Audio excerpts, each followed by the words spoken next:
Welcome to పూరా local. Bharat Pak మధ్య ఉద్రిక్తతలు కొనసాగుతున్న నేపథ్యంలో బాయ్కాట్ టర్కీ నినాదం ఊపందుకుంది.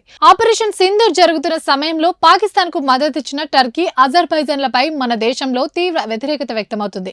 ఈ క్రమంలో మన ట్రావెల్ ఏజెన్సీలు కూడా ఆ రెండు దేశాలకు ఆన్లైన్ బుకింగ్లను నిలిపేస్తున్నట్లు ఇటీవల ప్రకటించాయి. దీంతో కొత్త బుకింగ్లు 60% పడిపోయాయని, క్యాన్సిలేషన్లు 250% చేరినట్లు ట్రావెల్ సంస్థల్లో ఒకటైన మేక్ మై ట్రిప్ సంస్థ వెల్లడించింది. టర్కీ, అజర్బైజాన్లకు బాయ్కాట్ నినాదం ప్రభావం గత వారం రోజులుగా స్పష్టంగా కనిపిస్తుంది. ఈ రెండు దేశాలకు బుకింగ్లు 60% తగ్గగా గత ఏడాదితో పోలిస్తే రద్దు చేసుకునే వారి సంఖ్య 250% పెరిగింది.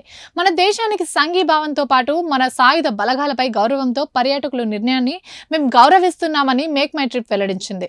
గత వారం రోజులుగా టర్కీకు 22%, అజర్బైజాన్కు 30% క్యాన్సిలేషన్లు నమోదైనట్టు పేర్కొంది. అయితే ఇప్పటికే చేసుకున్న బుకింగ్లు రద్దు చేసుకోవద్దని ఆయా ట్రావెల్స్ ఏజెన్సీలు, సంస్థలు పేర్కొంటున్నప్పటికీ పర్యాటకులు మాత్రం అక్కడికి వెళ్లేందుకు నిరాకరిస్తున్నట్టు తెలుస్తోంది.